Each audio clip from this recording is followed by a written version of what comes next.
good to see you after my big weekend. Oh, you crazy girl. How'd it go? To be honest with you, I don't really recall a lot of it. A lot of strange things. Strange thing. Well, if there's one thing you're good for, Karen, it's keeping it quirky. That's what they call me, Quirky Karen. Well, not real. No one really calls me that, but I'm sure that some people have thought it. Do you want us to start, Karen? I mean, we have that little internet platform now. Absolutely. All right, you heard it here, folks. Call her Quirky Karen. Quirky Karen. All right, Quirky Karen 2. Would you like to start with some news? Oh, honey, I would love to.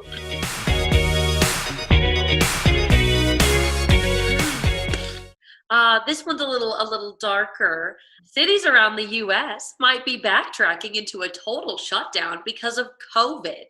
Now, normally, Karen, I would be completely against this, as it really puts a damper on my favorite hobby that I have, which is where I drive my little self to Target. I go in there and I touch everything, and then I just lay face down in the maternity and baby aisle just to remember, and then I'm usually escorted out.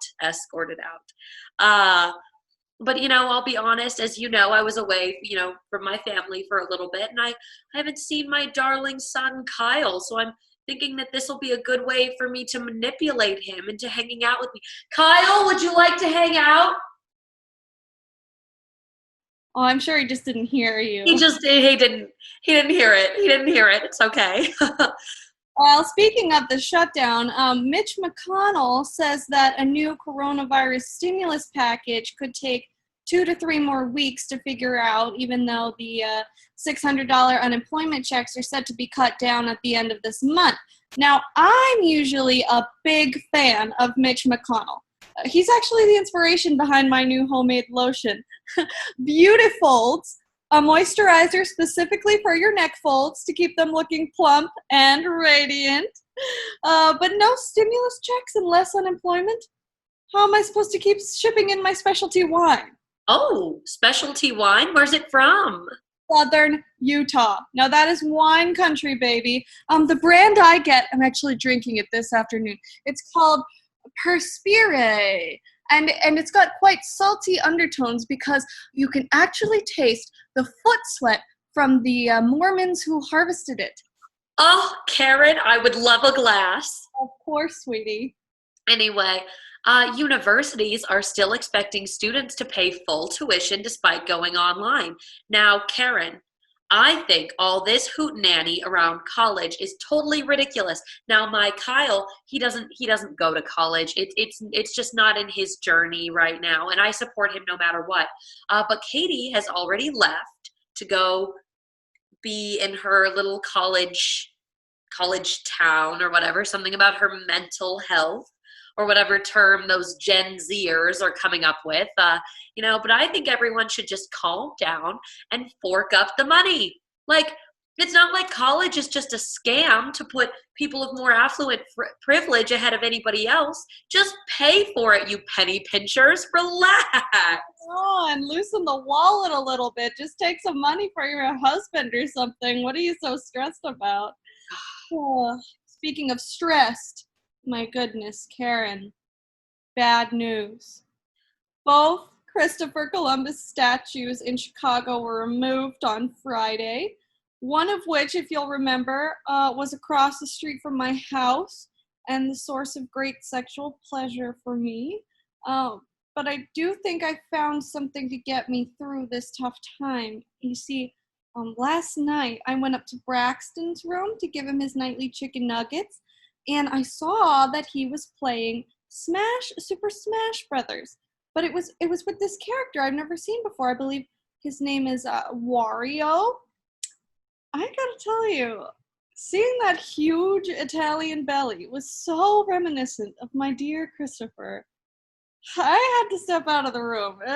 I think I got my pleasures covered for at least a little bit with our friend Wario here.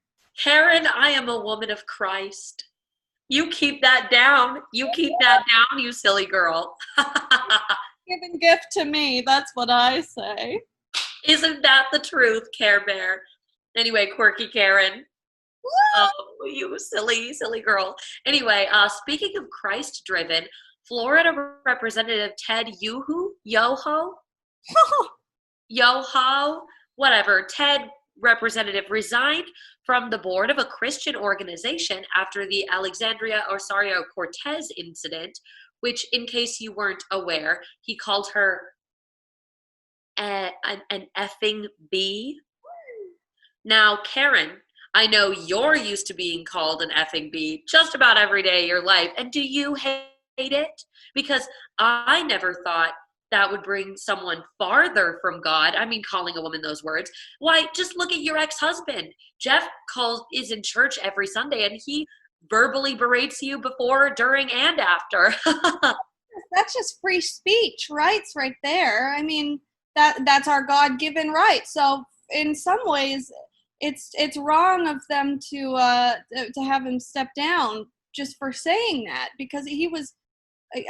This world is just topsy-turvy, Karen. I gotta tell you. Just pray through it, Karen. Oh yeah. Another thing that's been crazy, there have been reports of secret police patrolling the streets of Portland, Oregon in plain clothes and unmarked cars, abducting protesters without proper cause or procedure or anything.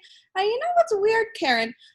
They say this is in Portland, but I think this happened to me in the Bahamas on my birthday last Thursday. I was just stumbling drunk around the streets of the Sandals Resort, and this man pulled up in a van and asked me if I wanted a ride home. And next thing you know, I wake up behind a restaurant 2 days later with severe abdominal pain and a whole row of stitches up my side. So that's gotta be the secret police, yes? Right? Sure, sweetie. Have you maybe gone to a doctor? Oh, I take the pain. I think of it as my punishment for sin. What a good journey that was for you, Karen. Should we go into our next segment? Because I care so much that I just think we should do a little Karen.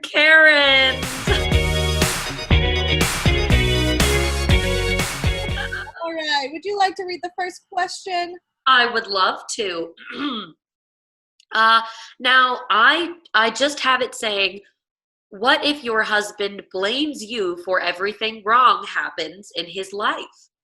Now, ask her, that's just marriage, sweetie. My Jeff, actually, he said that to me all the time. We got divorced for unrelated reasons, but that's just so common. Yes, and my Keith, he doesn't say anything like that to me, mainly because he doesn't speak to me at all. Husbands are silly. You just have to find your own ways to cope. Exactly. Crafting. That's one. Next question. This is from user Lonely Potato. I am a 13-year-old girl, and I'm fat and trying to lose weight. I've tried dieting, dietary supplements, and working out, but none of it works. Any advice? Your username sounds spot on, honey. Try harder. Just jam that chubby little finger as far back into your throat as you can, and hold it there until Karen, hi, honey. Maybe let's not encourage that. Making yourself throw up is not the way. Simply not eating food works so much better, and it's just nowhere near as gross or unpleasant. Do what the models do when you get hungry and just swallow a few cotton balls to trick your stomach. Yeah, good thinking, Karen. Spot on. Oh, yes. Now, this next one comes from a fellow mom. I walked in on my 14-year-old son having his private time, and he won't come out of his room. What do I do? Oh, now, Karen, you walk in on Braxton all the time, don't you? Oh, honey, he's stopped restricting himself to the bedroom, but that's how it is with boys. Boys will be boys, just masturbating all over the place. Anyway, I would say just take his door off the hinges and make him talk to you. And if he doesn't talk to you, at least he'll have to masturbate in front of you. So that'll be punishment enough for him. Aha. Now, Karen, isn't that a little aggressive? Don't you think? You know, when I walked in on Kyle, because it always happens, moms, it always happens. When I walked in on Kyle, I slid a little note under his door, and I promised to buy him, you know, his favorite candy if he spoke to me. And when that didn't work, I wrote him more little notes and sprayed them with my perfume so he knew that mommy was thinking of him. And I would just sit and wait for him to read the notes. And eventually he just got hungry and left his room. It's all about patience and parenting. Right. Another parenting question here. My 14-year-old son wants to gamble on the stock market with aggressive high-risk funds from money earned in lawn care. Should I let him try it out? Honey, you fed and housed this child all his life. It's time for a return on investment. I forced Braxton to sit through hours of poker YouTube tutorials so he could start competing in online foreign tournaments when he was 8 years old. And now I can afford wine shipped in from southern Utah. Oh, Karen, you just show that product one more time. Maybe we'll get a sponsor. Perspire. Perspire from the Mormons. I think I'll have a swig. Salt. Yummy. Well, that's all for today. Thank you so much for tuning in to Cul de Sacing with Karens. Hopefully I'll be back if that man in the van doesn't show up for me again. I'm a little afraid. You'll be fine, sweetie. Damn, I've made it this far. 29 years, right? Not a day over 29. All right. So long, everybody. Bye-bye.